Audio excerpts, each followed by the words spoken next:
যাত্রাবাড়ী প্রতিরোধ দিবসে আয়োজিত সমাবেশে কথা বলছেন বিএনপির সিনিয়র যুগ্ম মহাসচিব রুহুল কবির রিজভী। সরাসরি যুক্ত হচ্ছি তার বক্তব্যে। ডাক্তার রফিক তো পিজির একজন ডাক্তার, অ্যাসোসিয়েট প্রফেসর। আমিনুল একজন নামকরা দেশের ফুটবলার, সারা জাতীয় ফুটবলার। সে মজবুর একটা কেন্দ্রীয় নেতা, একটা মহানগরীর আহ্বায়ক। শহীদুদ্দিন চৌধুরী একজন কেন্দ্রীয় নেতা, টুকু কেন্দ্রীয় নেতা। প্রত্যেকের গায়ে হাত দিয়েছে।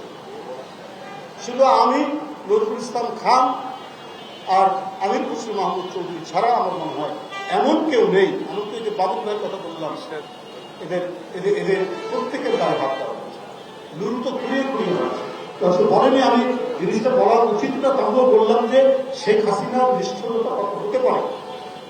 এরা যখন ঘুরিয়ে হাঁটছে তখন বুঝতে পারলাম যে অনেক ভয়াবহ।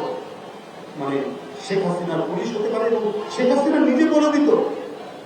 এখন কেউ কেউ টকশো দেখি একটু করে বলার আওয়াজ করছে, এই শেখ হাসিনা আমলে এই হয়েছে, সেই হয়েছে, এত উন্নতি হয়েছে, কেন একটা বড় দল তাকে কেন দেওয়া হবে না, রাজনীতি করার সুযোগ পাবে না। শেখ হাসিনা চলে আসতে পারে। শেখ হাসিনা যদি আপনি বাহাদুর হবে তো পালাবেন কেন? বেগম জিয়া তো পালাননি।